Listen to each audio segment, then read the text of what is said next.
In this episode of the Smart Community Podcast, I had a really interesting conversation with Dr. Armin Ra Mashariki, the head of urban analytics at global GIS company Esri.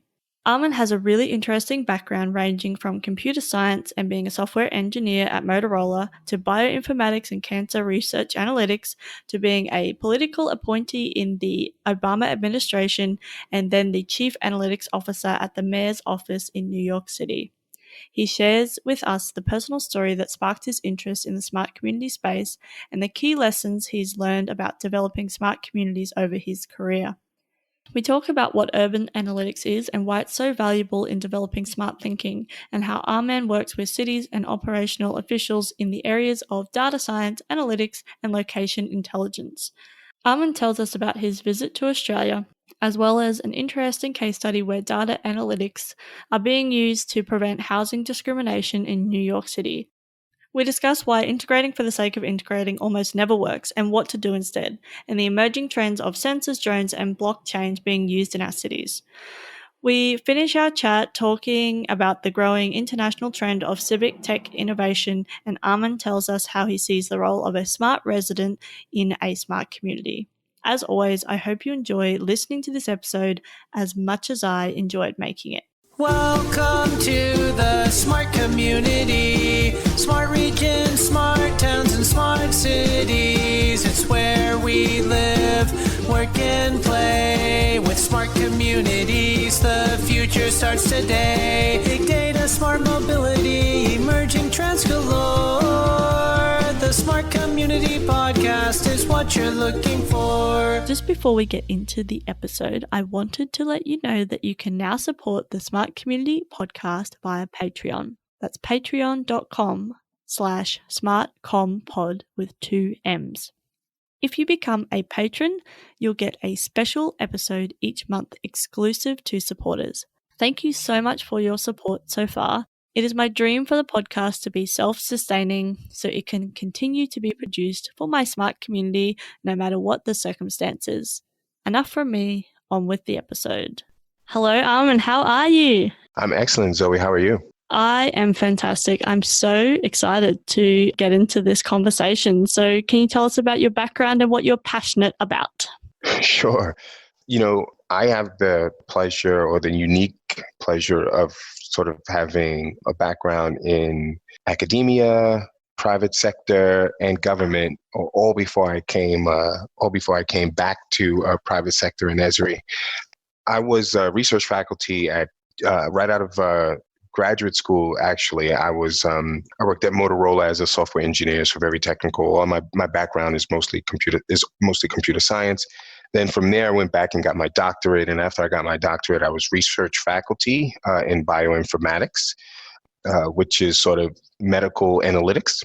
And so from there, I did some research at the University of Chicago Cancer Research Center. And so I worked mainly in cancer research analytics. And then at that point, I went back to Hopkins and spent some time in Hopkins. And from there was my first foray into government. I was a White House fellow and then a political appointee in the Obama administration.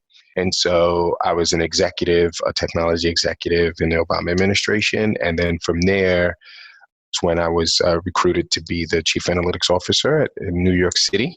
And I spent about 3.5 years as the chief analytics officer and the director of the mayor's office of data and analytics. And then moved on to Esri. And since for the last year or so, I've been the head of urban analytics at Esri. Wow, that's such an amazing background. I'm so excited to hear about some of the things you're doing or have done.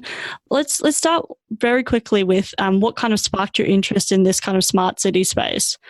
I'm actually born and raised in New York City. I'm from Brooklyn, New York. And, I lived in New York at the time where it was really sort of growing as a city and trying to find its place in terms of quality of life for everyone across New York City. And, when I one thing I didn't mention was, I was a software engineer at Motorola and working in the area of design and security. And my nephew was diagnosed with leukemia at the time. He was around 6 or 7. And at that point is when I knew, or I really got the sense that I needed to move towards using. So I was going into my doctoral program at the time. I said, you know what? Because of this, I know that I need to start using technology to help people, right? And to make places and spaces that I'm at better, right? And so from that mindset, I went into the medical space. Once I went into the Obama administration and went into government, I knew that there were so many complex problems in government that my expertise could really be applied to, that I knew the next space. And by the way, my nephew is, cancer-free, and, he's excellent. So I knew the next space for me was going to be in applying, my advanced technology and data skills in the government space. And then what was really interesting is when, I take my city background and think about how fast-paced cities are, how aggressive cities are, and the impact that cities have on people's lives. When you watch certain movies, oftentimes directors will tell you the city is another character in the movie itself. Cities have this way of being, and having cities themselves, the way that they're constructed and built and designed, have an impact on your life. You could be having a bad day and go take a walk on the promenade or the wharf, and it just makes you feel better.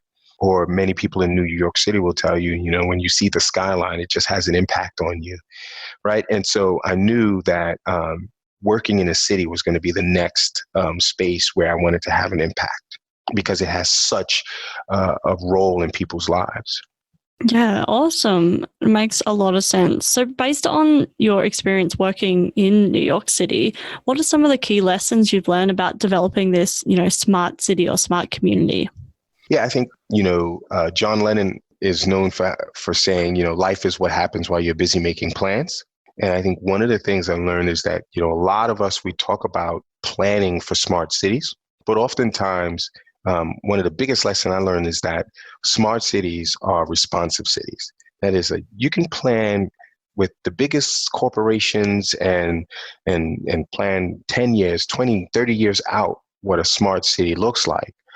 But what you have to be prepared for are things that happen day to day, hour to hour, minute by minute in cities, because cities are such a sort of tactical, fast-paced moving entity that any number of things can happen. And so you really have to also think about, when you think about smart cities, you have to think about a city that's responsive, right? A city that is able to be able to respond to the things that happen on a minute by minute, hour by hour basis.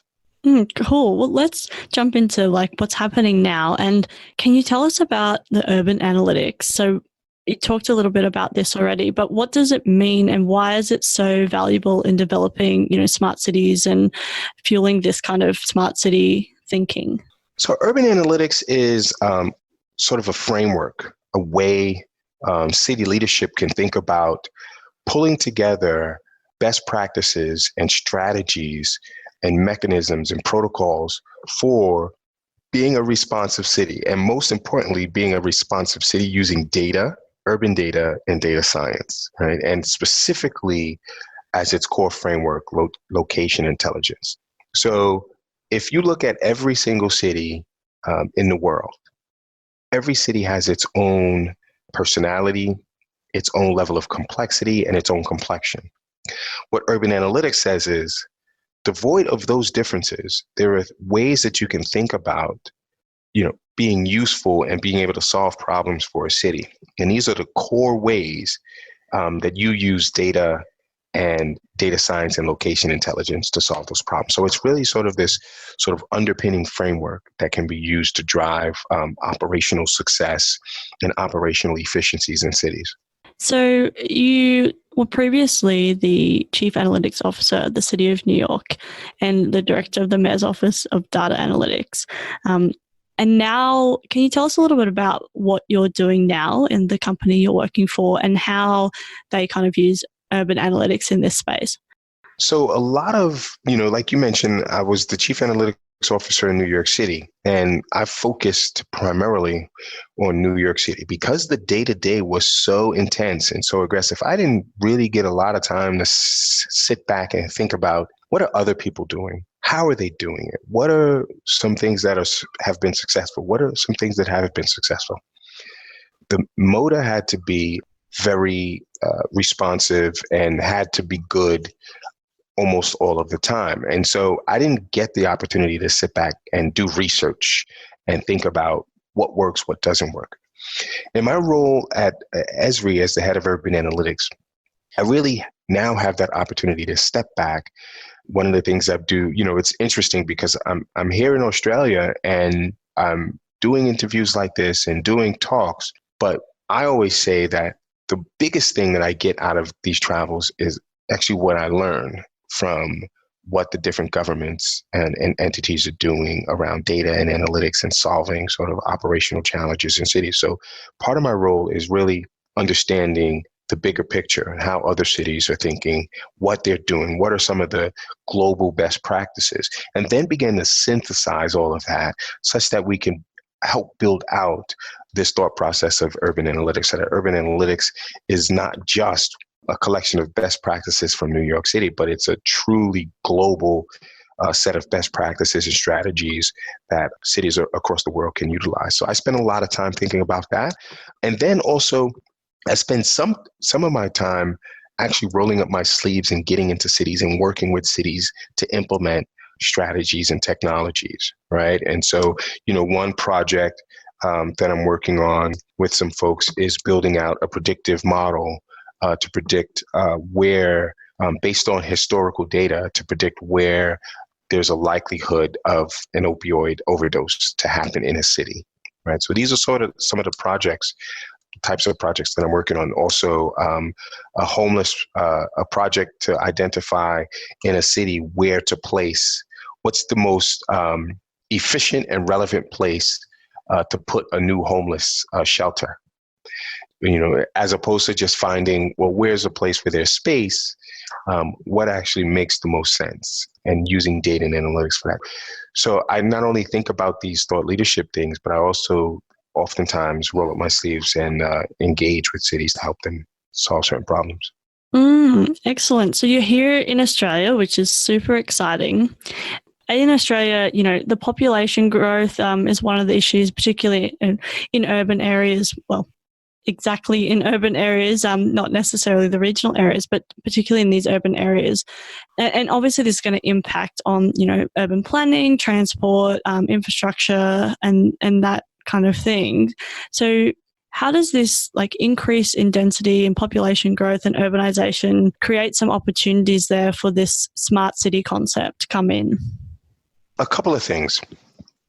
There's this thought process around opportunity. And, oftentimes opportunity is taking advantage of things that are happening at such a fast pace, right? And so you talked about increased density and population growth. And increasing density and population growth brings around all sorts of challenges of providing services, all sorts of challenges in providing, ensuring that a city is resilient and sustainable, all sorts of challenges in terms of providing equitable services. And so with these challenges, when you surface a lot of these complex challenges that comes with a growing population and increasing density within cities, you have to be innovative around providing solutions.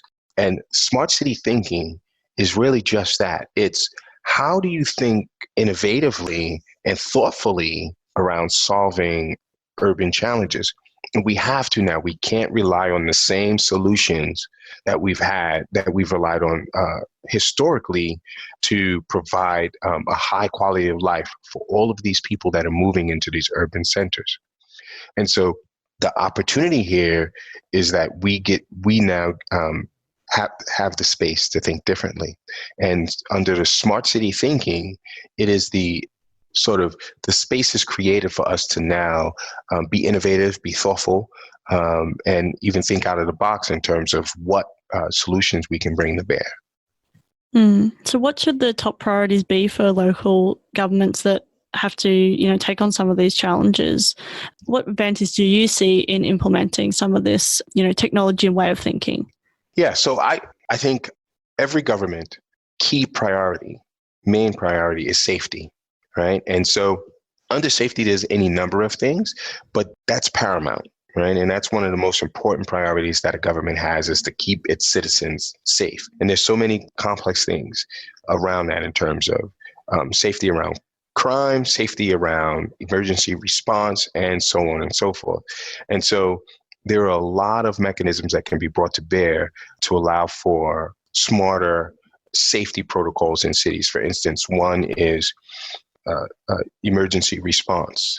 As cities grow and they become more dense and become more complex, it becomes harder and harder for emergency vehicles to reach individuals in the time that they're expected to reach individuals after 911 or some emergency call is made. And so we can use certain technologies to help either route vehicles in a more thoughtful and efficient way, or we can use technologies, and this is one of the things we've done in New York City.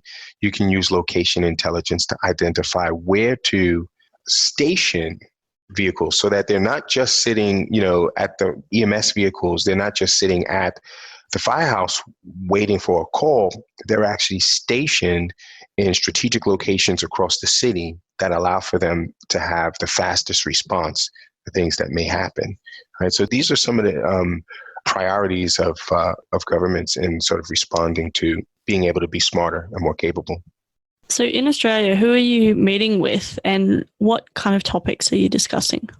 So, I spend a lot of time meeting with organizations that are looking to centralize data analytics, right? And so I've met with organizations that have these centralized data analytics teams that are looking to, collaborate across the government, right? I've met with police departments who are thinking about how to use data and analytics to be more responsive to the community. So I mostly meet with officials who are in a space where they want to grow their ability to use data and analytics to solve really complex problems in the city. And part of that growth is about how do we think about data collaboration, sharing data, and providing for a platform and a capability for data to be shared across the city. Because once you grow your data infrastructure, your ability to use analytics, data science, and location intelligence grows exponentially. So I'm mostly meeting with operational leadership across the city, not so much policy or executive leadership, more so operational leadership. Yeah, excellent. Now, before you came on the podcast, I've been reading some of the case studies and articles that, you kind of oversaw some of the examples. Wondering if it's okay if I just ask you to talk about them. I was really keen to hear more about or just explain to the audience about the preventing the housing discrimination, how you use analytics to kind of target those areas as well. And then also it actually resulted in something being different. So wondering if you could talk about that, if you don't mind. No, absolutely. Absolutely don't. So that gives me an opportunity to sort of share sort of the model of MODA, which, when I started there, I really shifted our model to be more of a service model. So it was while we were in mayor's office, I really said, you know what, we're going to serve agencies. And so the way I looked at us was that we were a no-cost analytics consulting firm. And so the Commission on Human Rights came to us and said, look, we're looking to be more proactive in identifying discrimination in terms of people looking to rent housing. And so income discrimination in New York City is a civil rights violation. And prior to them coming to us, the only way that Commission on Human Rights actually knew or had a sense that that law was being broken or someone was being discriminated against based on their level of income and type of income is if it was reported after the fact. And the way it would be reported is someone would say, hey, I feel like I was discriminated against. We have these vouchers called Section 8 vouchers. They're public assistance vouchers. And so oftentimes someone who has a welfare voucher, a public assistance voucher, would go and to rent an apartment, and they felt like they had all of the qualifications. They felt like it was the perfect apartment. Everything worked well, except for the fact that when they decided to tell the person, oh, here's my Section 8 voucher, then all of a sudden that person didn't want to rent to them for whatever reason. Prior to that, when that happens, prior to them coming to us, when that happens, the Commission on Human Rights basically takes down that allegation and then they inspect it and so on and so forth. But it's after it happens. So they wanted to be more predictive and more proactive. They wanted to figure out where is it most likely for these instances to occur. So what we did was we looked at data across the city that we were managing. So for instance, data on crime. So we looked at neighborhoods that had low crime rates. We looked at neighborhoods that had quality of life things such as low traffic, a lot of park space, green space, right? We looked at businesses, the types of businesses that were in those areas. We also we took data around where there was actually low or mid-income housing. So good low to mid-income housing, but then there seemed to be no renting of those houses with Section 8 vouchers. So essentially what we did was we created this de facto quality of life index. And if there's high quality of life index and also good low to mid income housing stock, but there doesn't seem to be many people renting with Section 8 vouchers, that was curious to us. So what we would do is we would report that information to the Commission on Human Rights, and then they would hire up actors and actresses, and they would send them to the locations that we identified, the actual neighborhoods and buildings that we identified where this could likely be happening. And they would have Section 8 vouchers, some wouldn't. And so they would basically do A/B testing in areas. And this was a way for the Commission on Human Rights to find out where these acts of discrimination were happening without them actually having to happen. So a very predictive way of sort of being proactive for a city. Excellent. Thanks so much for sharing that. And I guess it kind of leads into this next question, because I imagine a lot of people would have had to come together, and integrate across different, disciplines and government and industry in order to, bring that to life. So can you tell us some ideas on how we can better integrate across the different disciplines, governments, industries? Sure. I think to answer that question, I always, a best practice for me is integrating for the sake of integrating. Coming together for the sake of coming together almost never works. We've tried that tons of time. You have to have a shared challenge, a shared problem. So what's the question that you're looking to solve? Once you identify the question, then you have to break that question down from a standpoint of, is the answer a policy answer? Because what you don't want with data and integrated data is to have a hammer going around looking for a nail. You want to identify the question and then get a breakdown of, well, will policy changes actually answer the question? Maybe we don't need data. Or will a design change answer the question? Maybe a shift in how we provide services currently answer the question. Or will data and analytics answer the question? And if so, all of it? Or some portion of it? Is there a combination of policy and data and analytics that answers the question? Once you figure that part out, and then you say, well, if it's data that's going to be helpful here, you come to the conclusion that data is a part of the solution, then the question is, well, what data? And then that's when you identify which data sets across the city and even in private sector can be used. At that point, you identify the people that can come together and be a part of this data collaborative to provide the data and the analytics to help solve this particular problem. So it all must start from identifying a question and then galvanizing the group to be a part of the solution. Because you're not going to get people to the table if they feel like they're just here to provide data. It's kind of like going to someone and saying, there's no real reason why, but we want to just draw your blood. We just want your blood and we just want to store it.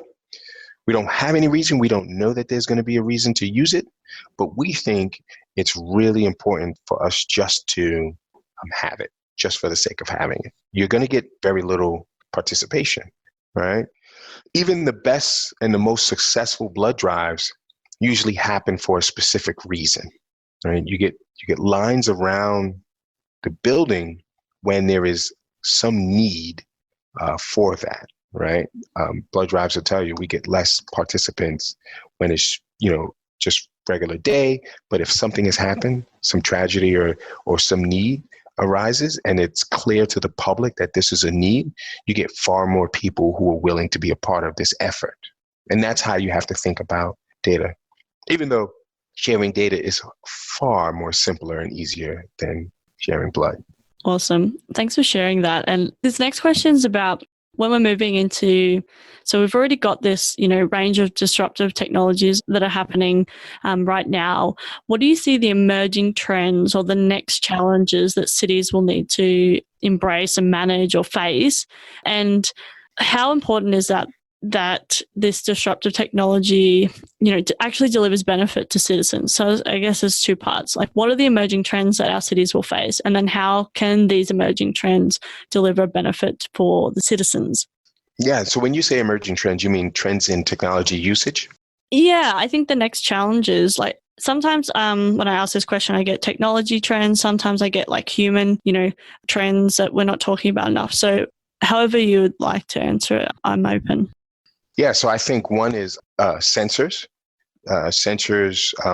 Where really cities are really trying to get their arms wrapped around what types of sensors should exist in cities, where they should be, what these sensors should be gathering, what kind of data they should be gathering to drive what need in the city. Also, drones are a big question of how do we take advantage of drone technology in cities, in municipal spaces in terms of security and so on and so forth. I think there's an underlying, I'll put a circle around sensors and drones and say smarter privacy mechanisms and protocols that can support these sorts of efforts. Sensors and drones implementation in cities are not going to be as useful without clarity around privacy protocols and policy. Another is blockchain. I think that's a technology that, again, that cities are trying to wrap their heads around and be thoughtful around how to use this technology. And then lastly, I think one of the things that is really, really, really emerging aggressively, New York City just passed a law. My office was very influential in helping to get this law passed and helping to craft it and helping to drive the idea around this law. But New York City is the first city in the world to pass a law that requires any agency in New York City who creates a decision support system or an algorithm that is meant to provide a service to a New Yorker to ensure that that algorithm is public and transparent, and also the data being used for that algorithm is also public, right? And so what it is meant to get out in front of is algorithmic bias. Now that we're investing in AI and machine learning and all of these technologies, we need to ensure that we're not building these technologies to create bias and to contribute to bias.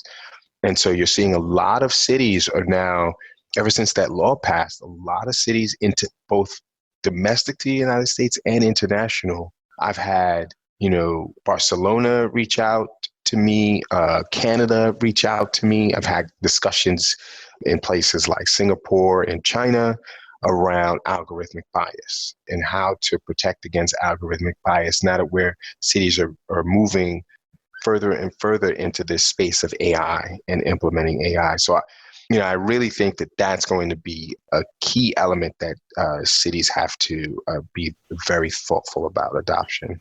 I guess it's about protecting our citizens or our smart citizens. So I'm keen to hear, what do you think the role of the smart citizen or residents are in these, smart cities or communities that we're creating? Does the government want them to get involved in the US, and how do we kind of progress and promote and encourage them to get involved? Yeah, I like to say that democracies provide pathways for citizens to engage with their government. And data, in this instance, particularly open data, makes those pathways far more salient and far more powerful. And so that's the role of government in terms of using open data as a mechanism for providing a tool for citizens to be more thoughtful and be smarter and be able to engage in a more impactful way, right? And citizens, what I've seen in New York City, which is a trend internationally for sure, and is really growing, is civic engagement, right? But not only civic engagement, civic tech engagement. And so how are communities showing their participation in government and in community using data and analytics? And so it used to be showing up at town halls was one of those pathways for citizens to engage with their government. Now, building dashboards and showing certain abuses that take place or doing analysis of open data to help governments think more efficiently and smarter about their governance strategy. This relationship between citizen and government is growing exponentially, and data and analytics is the linchpin for that growth.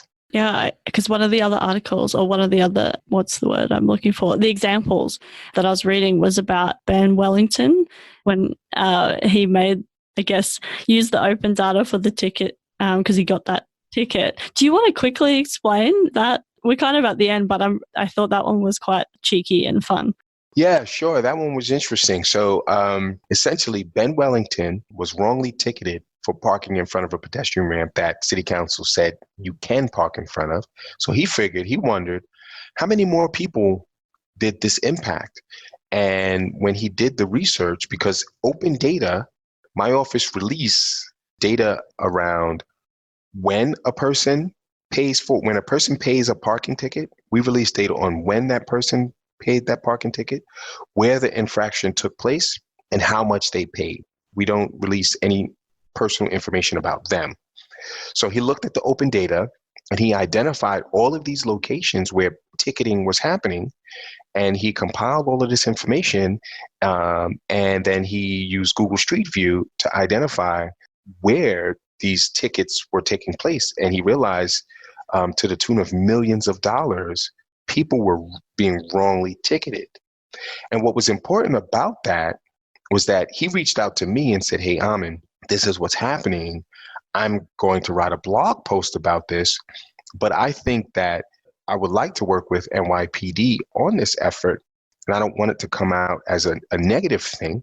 I want it to come out as what we just talked about, an engagement, a community engagement strategy for open data and showing the power of open data.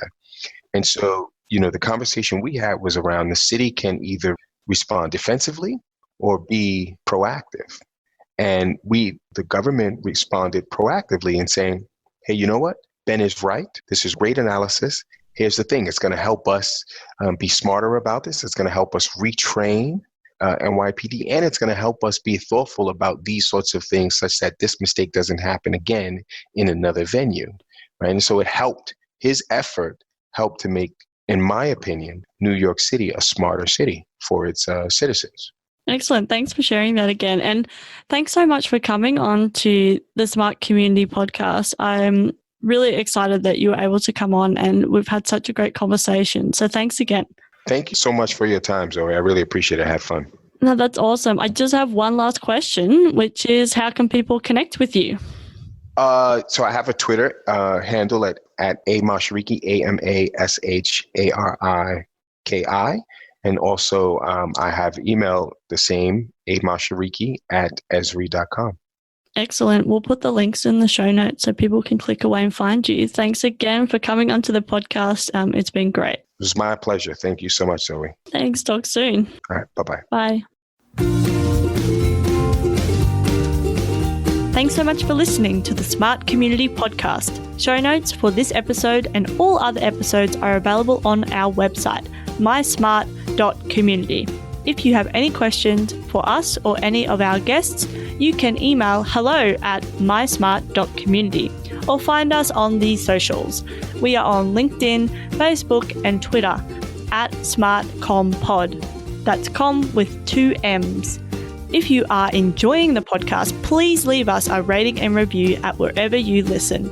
This really helps us reach more ears, so thank you in advance. As always, I hope you enjoyed listening to this episode as much as I enjoyed making it.